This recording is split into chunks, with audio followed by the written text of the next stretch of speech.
Welcome to yet another episode of the Dynamic CIO Talk Show. We understand these are tough times. The year 2020 was unprecedented and it continues to surprise us even halfway into 2021. The increasing use of digital technologies in the time of crisis is not new. COVID-19 has turned digital transformation from a nice have to a must have for most organizations, forcing them to adopt and modernize quickly, their operations and provide the customers the experience that they're looking for. Recording a compounded annual growth rate of 10.5%, the country's logistics industry is projected to be worth $215 billion by the end of 2021-22. Advancement in digital technologies, consumer preferences changing due to e-commerce, government reform, shift in service sourcing strategies are expected to lead the transformation of the Indian logistics ecosystem. However, embracing digitization has been one of the most pressing needs of this industry, which is further accelerated by the COVID-19 pandemic. We have with us today Mr. Saugat Datta, Digital Solutions Leader and Head IT, DP World, to discuss the heightened importance of digital transformation in the changed times with focus on the logistics sector and the shipping industry. Welcome to the show, Mr. Datta. Thanks, Smriti. And a very good morning. All safe with you? Yes. Yes. Good morning. Okay. Yeah. Without much delay, I think let's begin our conversation. Sure. Let me begin with asking you the first question.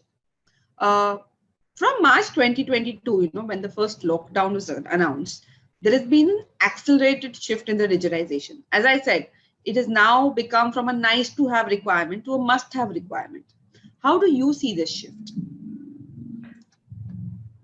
In terms of a total transformation or a digital transformation, people do attribute COVID to be one of the accelerators of this whole journey. But in my view, in DP World, we had already earmarked the transformation journey way back in 2019. And a couple of plans were already chalked out for 2019, 20, and 21. So as a result of which, what happened, digital transformation needs were already identified, considering the current ecosystem we are in, and DP World aspires to become an integrated logistics player, the largest in the country. So as a result of which, there was already a mind shift in terms of moving from a traditional ports and operator to an integrated logistics player. Now, what does that mean? It means that the foundation has to be uniform across all the service offerings that we have. We need to have a connected ecosystem. We need to have our suppliers and our customers working with us in the new way. And a couple of these things we had already outlined in 2019 itself, and we had begun this journey. So as a result of which, key projects that we had identified was one common ERP across the organization. So we have got 28 business units under which are, which were rather operating couple of different applications. So having one common ERP was making sense at that point in time. So that was one of the key projects. First thing that we prioritize is what is it that our customers would benefit from this whole thing. So keeping that in mind, we then start to work on the priorities, be it business priorities, be it products and services within each of the business units that we have, and then aligning the technology part of it, because a technology has become an accelerator in this whole journey. The second part of it is getting visibility of the wallet share of each of our customers, and then defining bespoke services for our customers depending upon their needs. All this visibility can only come in once you have one common platform. So the varied business stack that we have, not only ports and terminals, we also have got railway logistics, we have got free trade warehousing zones, we have got cold chain, we have got contract logistics, we have got express and distribution. So the entire business units were brought onto one common platform is where we had done this kickoff. From that point onwards, we never realized at that point, there was some news that was coming out about COVID and other things, but it was not that severe then. towards mid-Feb, when we realized that, there is some news that is popping up here, there, and everywhere. And by March, we went into a complete lockdown. So then, but by then, we had already got into the journey of getting into one common ERP, or at least laying the foundation for the digital transformation. Knowingly, unknowingly, we got into it. But we were clear that, okay, fine, this is what we need. Even if COVID wouldn't have impacted, we would have gone ahead and we would have completed it in 2020. And that was the internal target which we had taken. Having said that, now we had to put all our heads together along with Oracle Consulting Services and our corporate office in Dubai to ensure that how do we do this remotely. That was one of the areas, I would say, wherein the other initiative of having Microsoft O365 implemented to ensure that there is a seamless collaboration across the organization, because now everything has gone remote. So having said that, we had to adopt this change. But since the initiatives were planned in 2019, it worked well in our favor. And that's why we could achieve the milestone of completing such a large implementation within 11 months, in less than 11 months, for all the 28 business units, one common ERP, and that too, a cloud ERP, which not many organizations of this size dare to dream at this point in time, because of so many other reasons. It's not about they don't have the caliber or they don't have the will, but it is about the varied business processes that are there. It was quite a bit of, I would say, persuasion that was happening across different teams. But the good part is it was a top-down approach, and hence it was pretty seamless, because the buy-ins were coming in pretty much faster, as against, we have to go and align each and every stakeholder, because this was a global initiative, India being the pilot, and there was a lot of focus, both from the corporate office as well as from the India headquarters, which is in Bombay. So everyone was aligned, and we did it. What I'm trying to say is, as per what you said, you had planned much in 2019, and ERP, more than a nice to have requirement for you, was more of a must have requirement. Unfortunately, the pandemic came in. So, but sir, we're still not out of the pandemic. In fact, the second wave is even more deadlier and more devastating. So, as you said earlier, your plans were already made for in 2019, for 2020, 21. So, do you think that the plans which were made in 2019 for 2021 are redundant? Like, the ERP is there because it was a must-have requirement. But do you think that now the other plans are redundant, or they need more fine-tuning? So, where do you see, what is the roadmap for the future? Okay, with this pandemic, one thing which I can say is, you can plan for the next 3 to 5 years, which is what typically all the large corporates do. But you have to continuously keep on reviewing your plan.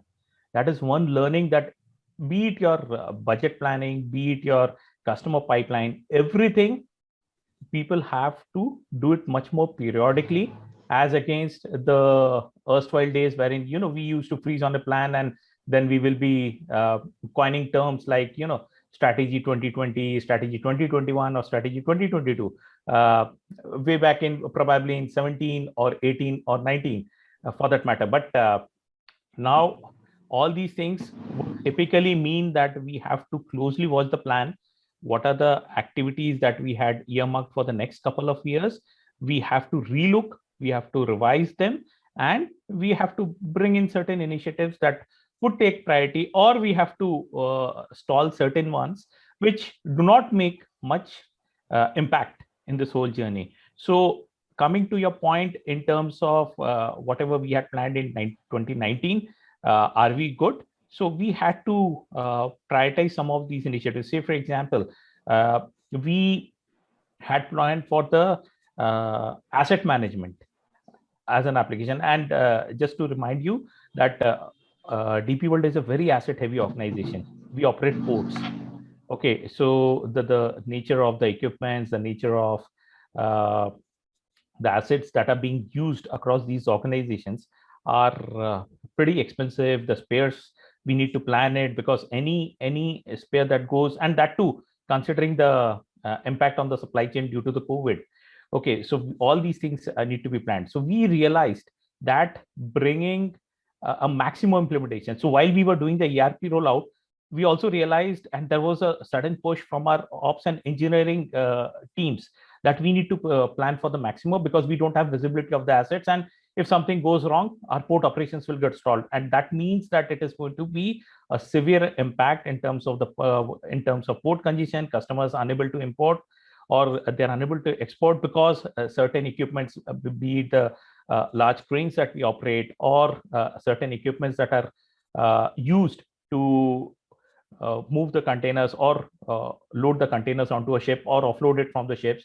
All these things will get impacted. So as a result of which, Maximo, which is an asset management, which is an IBM product, which is an asset management application, which was never in 2019 in plan, which we had earmarked for 2020.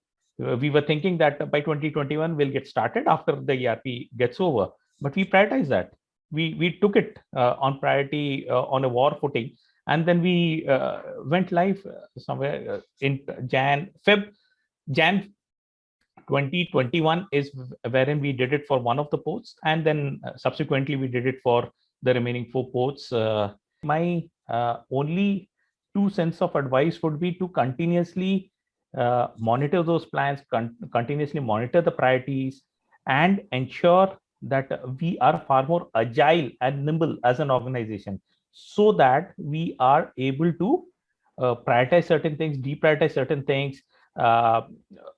Certain things have to be accelerated in terms of implementations or rollouts, or certain binds would have to be taken, and then ensuring that there is an alignment within the organization. Because I'm again mentioning this point, that DP World is a pretty much customer-centric organization. So whatever we do, we just keep in mind that our customers don't get impacted because of our priorities, or because of certain priorities that we need to take to ensure that we offer them services. So as a result of which, IT has to be accelerated, because a lot of these things, since now we have gone from an online mode to an offline mode completely, wherein when I say online as in a personal interaction, offline when I say a remote interaction over here for this context. So wherein the general meetings now happen over either a Teams or a Google or a Zoom. So a lot of these things customers have also started to understand. They also understand that in absence of a vaccine, it is not pretty apt to conduct physical meetings and all that stuff, and the message is getting communicated, and we are able to serve them better. So coming to the point, this is what we had to do for the 2021 plans, and we are monitoring it continuously. Having said this, all our service offerings are pretty much qualified under the essential services. So while the lockdown was imposed, we were continuously on the move. We were supporting our customers. We were ensuring that our vehicles apply across the country. Our rakes, which are trains, move across the country carrying the essential commodity like rice, wheat, grain, and all these things keep moving. The domestic movement was pretty much done through our rake operations. And we had got all the, when I say rake is the train movement, which we own. We are a private rake operator, and which we operate across the country. So a lot of these things were happening, whereas there were permits that were imposed because of the lockdown. So interstate, intrastate movements were restricted. So trains were the only route through which we were able to move it aggressively, and our volumes had significantly grown because there was a sudden need to move these goods through the rakes. So these are some examples I can say. Then our express distribution, like e-commerce, took a big leap in this whole pandemic, and one of our entity also supports all the e-commerce organizations. So we have got Delex as a brand under DP World, which supports the express movement. So a lot of people were buying laptops. There was a significant push in terms of purchasing electronic gadgets and assets, and ensuring that because everyone was getting connected remotely, or dongles for that matter, so that and we were supporting all these customers of ours which do provide these kind of support services. So a lot of things, as we had planned, we had to relook into the plan, we had to revisit the plan. However, the key ones, more or less, we were seeing that it was falling in line with whatever we had anticipated. But again, certain priorities were sinking in, and certain were getting a bit deprioritized. However, I would not say that we had deprioritized it for the next 3 years or 5 years. We just did it by a few months and brought in the other priorities which were having a bigger impact within the organization. And towards the end of the day, our customers shouldn't get affected or impacted by whatever initiatives we carry out. So as in what I clearly it came out from what you said was, you all had your top priorities during this time from an organizational point of view, and you all brought the all the changes which were required, even though if you had some challenges that you had. What you said about you all implemented the ERP, the another digital technology with IBM. DP also went into a collaboration with a blockchain-based digital container logistics platform in early 2020. So apart from these digital technologies, one aspect which also caught everybody's attention was that about the digital freight forwarder cloud-based analytical tools. What is their relevance and importance for this industry? Any use cases that you would want to share? Traditionally, freight forwarding as a business, I would say, is pretty much fragmented. So through this initiative, what we had done globally within DP World is we had, while we were doing the initiatives on the ERP, the asset management and other things, so there were two clear-cut tracks that we have aligned upon. One is to support the internal organization, which in a way will be able to and make it more efficient and make it more collaborative, so that our end customers get the required services.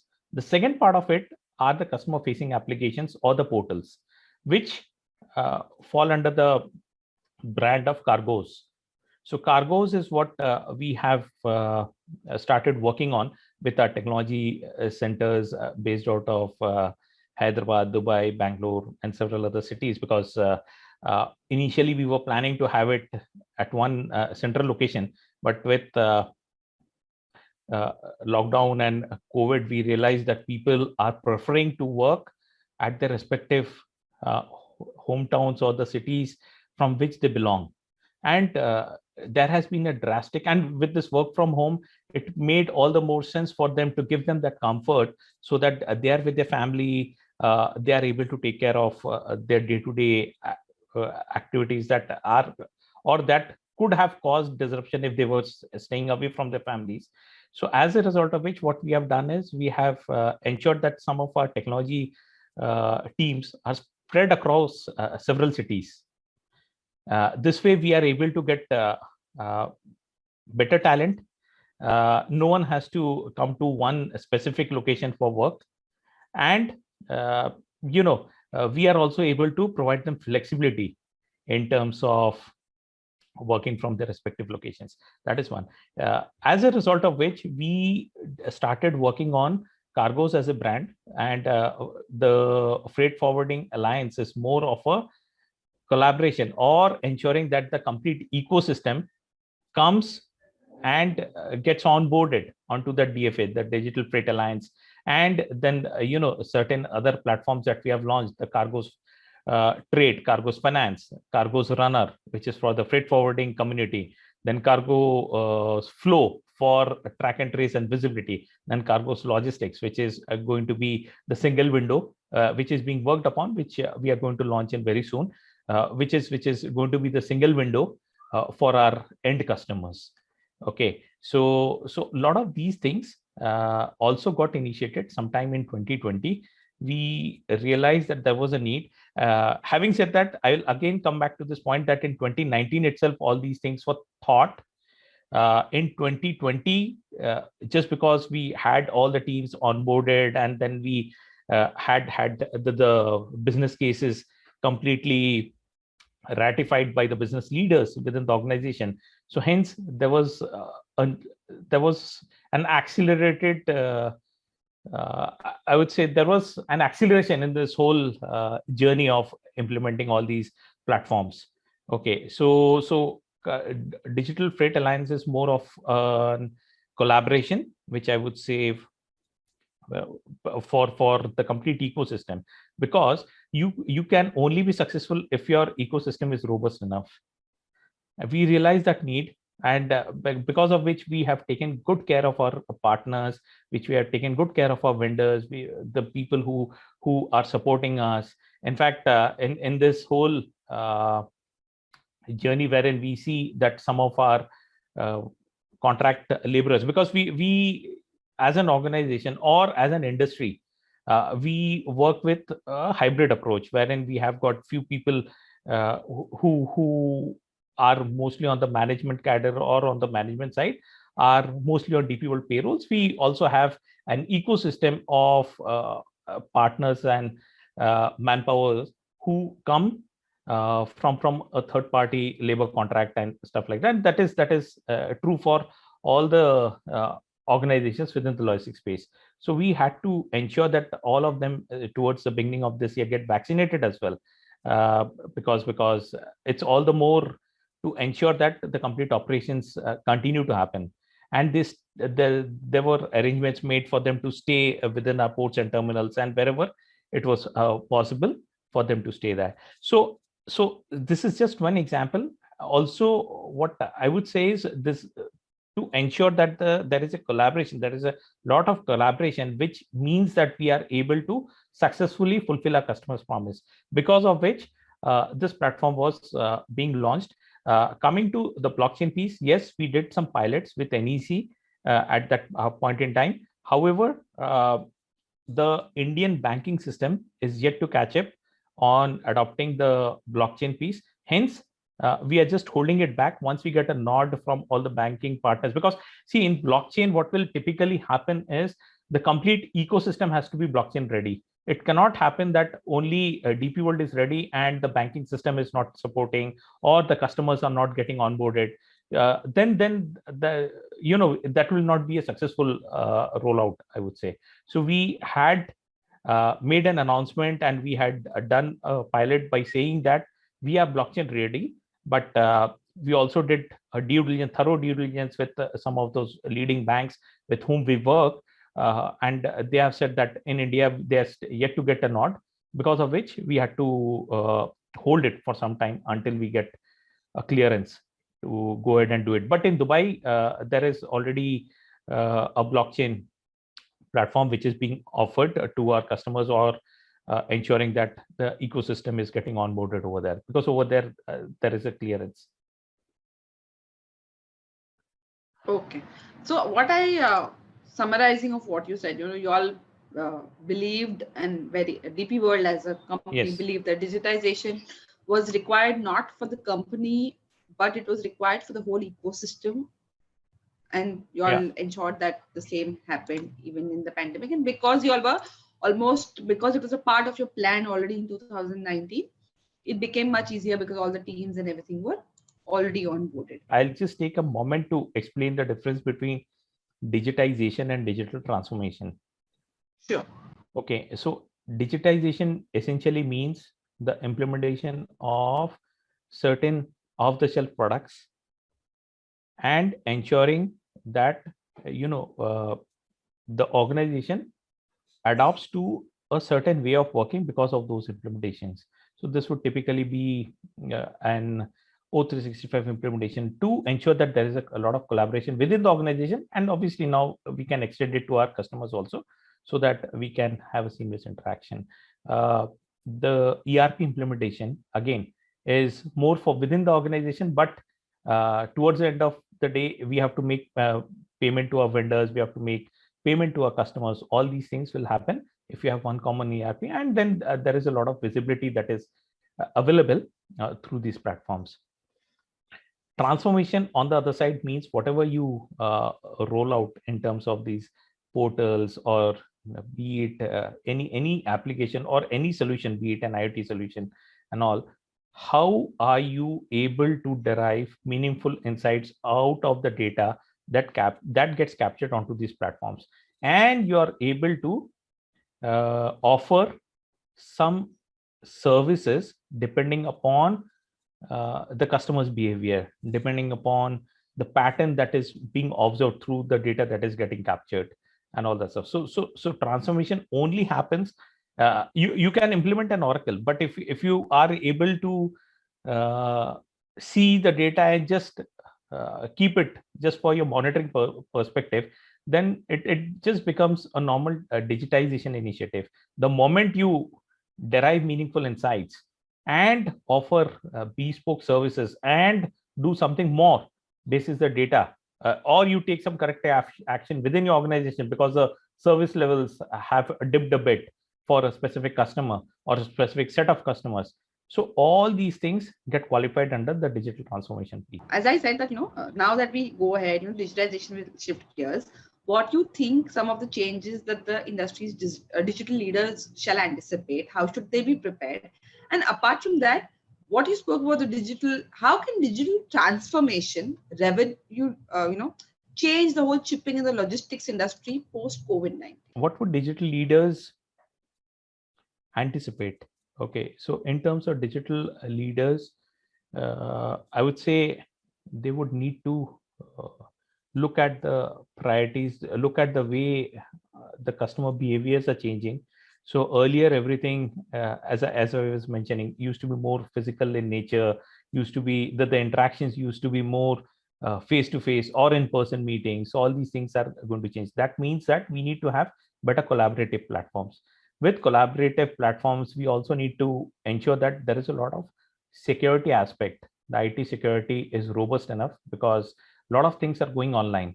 With online, you never know what application, if it is not getting covered under the security umbrella, what is it that is getting exposed to the external world, and that has got vulnerability. So a lot of push on the IT security aspects. And by now, if we see some of those statistics, at least there has been a significant hacking, or there were ransomware attacks in 2020, because a lot of while the complete world was onto the platform concept, or they were collaborating mostly within the ecosystem, or outside the ecosystem. When I say within and outside, as in within the organization and with external customers and vendors.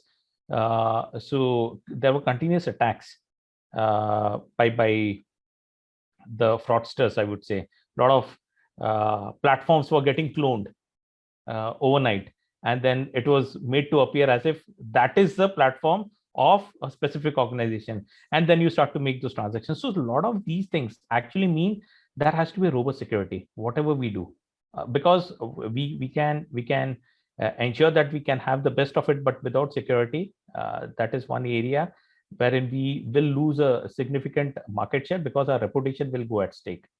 And also, there is going to be a lot of investigations and other things that need to happen, but ultimately, again, the customer will suffer.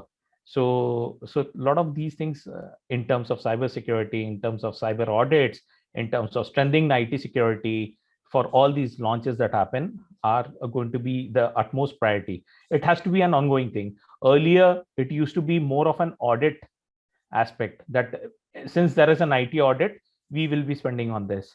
Now it is going to be a regular phenomena. We have to be more prompt in carrying out some of these activities. In terms of payment, now it's going to be an online offline world. It's going to be a hybrid world.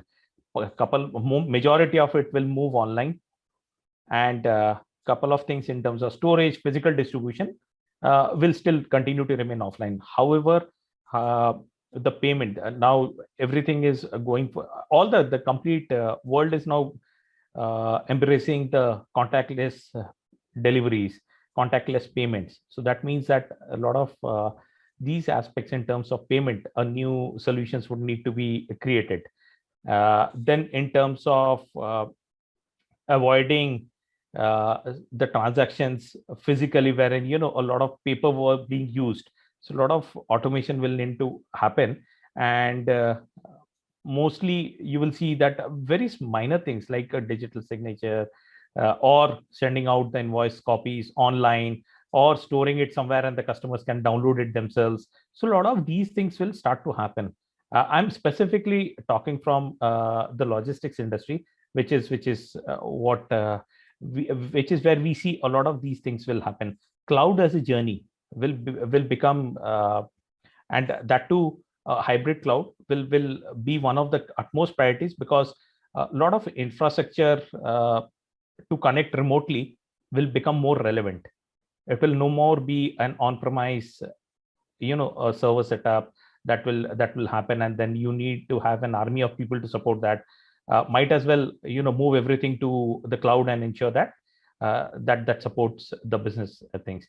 And then last but not the least, depending upon the requirements that keep coming from the customers, the solutions have to be far more agile, and those have to be launched pretty faster and quicker as against how it used to be earlier. And just a comment over here from my side, and this is what I strongly feel, that unlike the banking and the telecom industry, which had adopted the digital push, I think a decade back, the logistics industry is catching up. Having said that, the speed or the acceleration is much more now because of the scenarios that had happened in 2019 and then 2020, and it continues to happen still now. So this is a summary of the question that you had asked for the first part of it. What would the digital leaders need to adopt?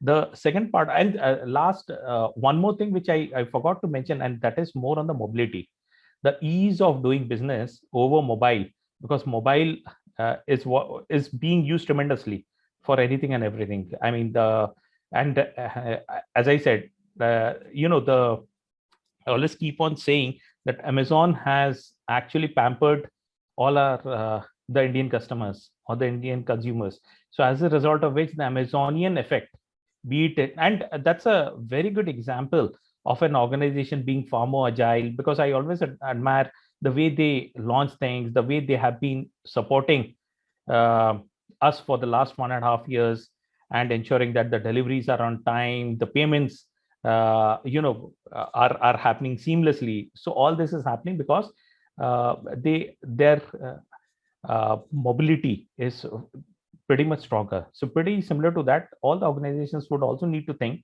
if these interactions would need to evolve over a mobile phone or over a collaborative platform, so customers need to have that benefit towards the end of the day through a mobility solution as well. That is the answer to the question that you had asked. And what would be the second part of it? Did I cover that, or you would like to check for that?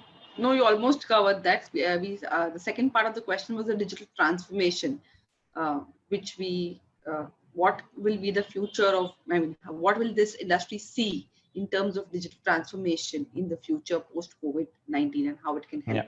So you covered most of it. So, just to, give a thought to whatever all you said, all the cases, the examples that you used of the DP World, and the last that you spoke about, what the industry needs to be aware of and take precaution for this industry. This industry, what I have seen personally in the last 1 year is that this industry was never in the limelight.